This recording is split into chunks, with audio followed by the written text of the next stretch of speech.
fez cair sobre ele as nossas iniquidades. Presta atenção.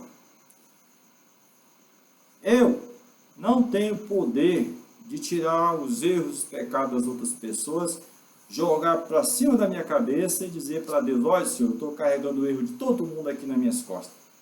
Recebe minha morte, que eu estou pagando a minha vida pela vida deles. Eu não tenho esse poder. Posso até fazer ou falar e morrer, mas Deus vai aceitar?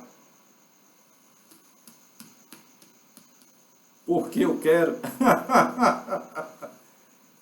Não tem condições. Deus não aceita isso não, viu? Agora, veja bem, só quem pode fazer esta transferência é o Senhor. Deus, Pai, o Eterno.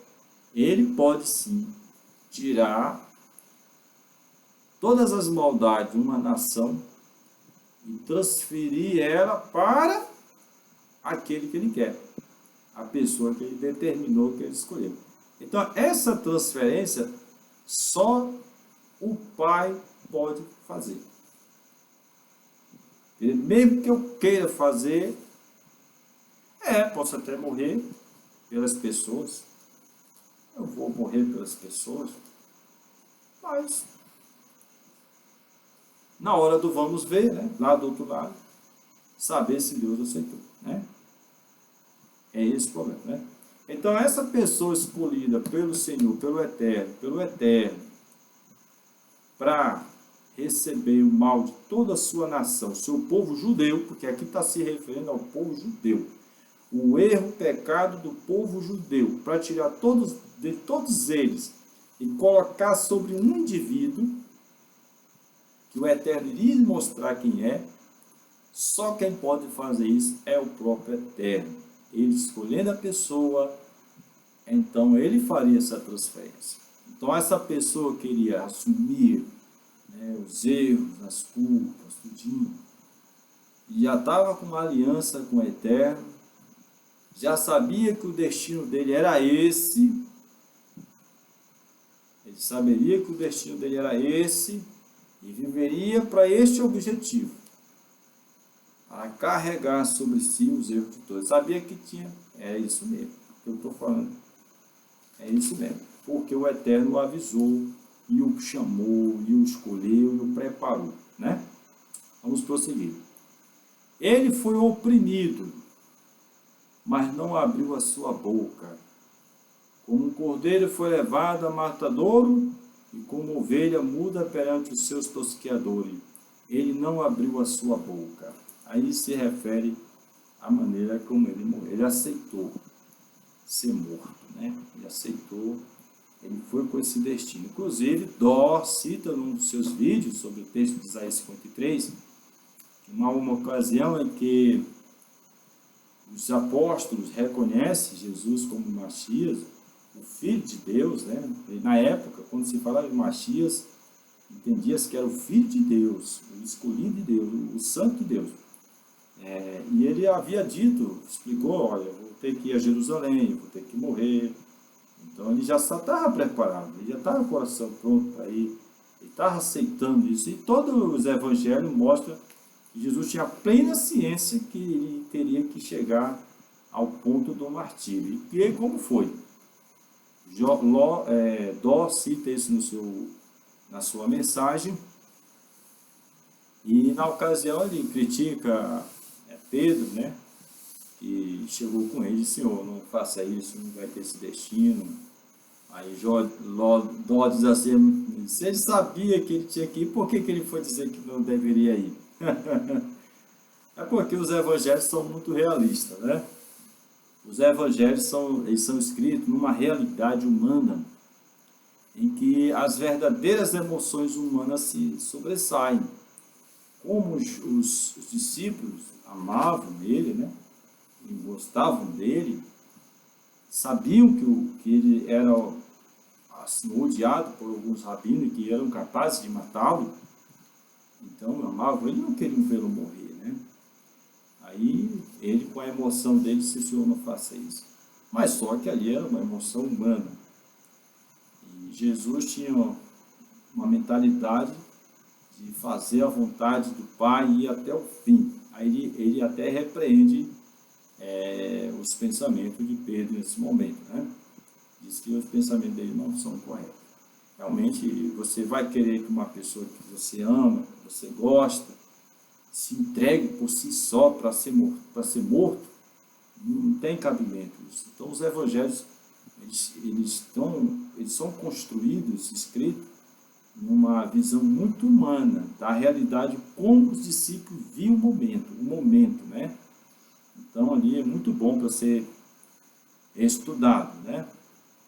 E na ocasião que ele foi preso, que ele se entregou, lá os evangelhos mostram que ninguém acreditava que era ele, porque ele estava pronto para se entregar, né? Ficou acordado a noite toda.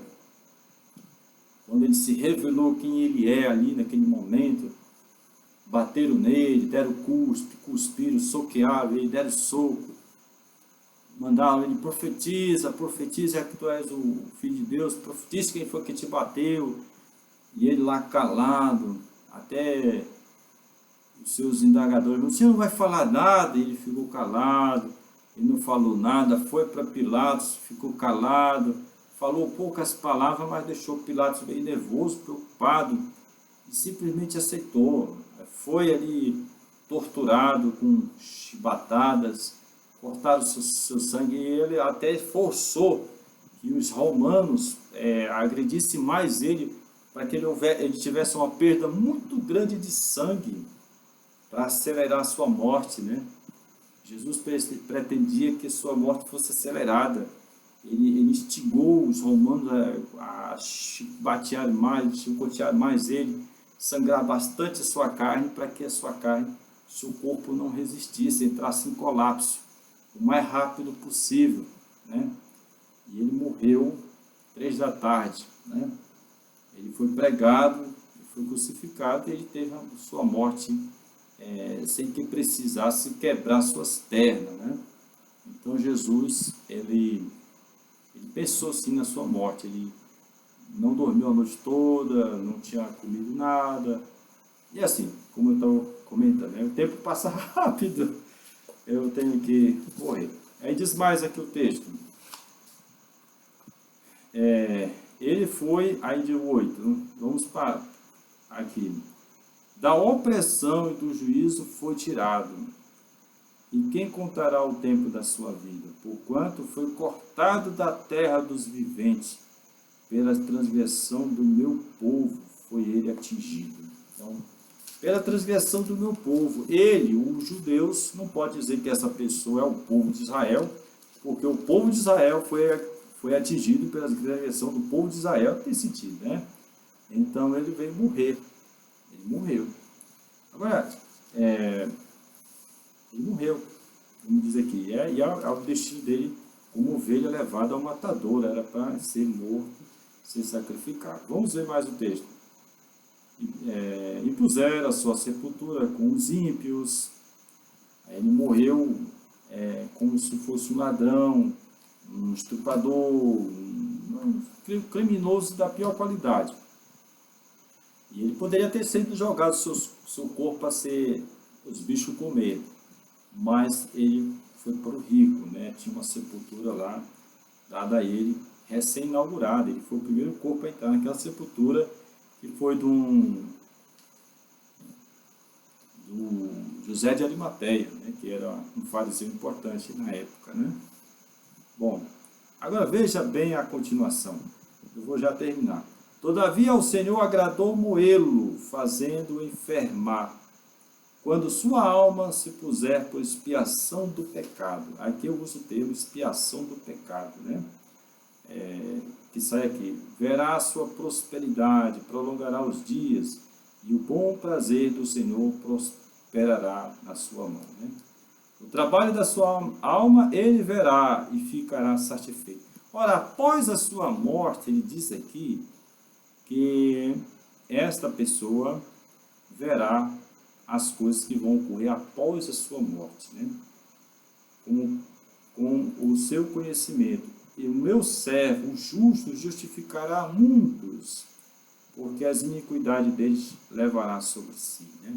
Essa pessoa é muito especial, que mesmo morrendo, o texto explica que ele voltará a viver e verá, pós-morte, as consequências do seu sacrifício. Né?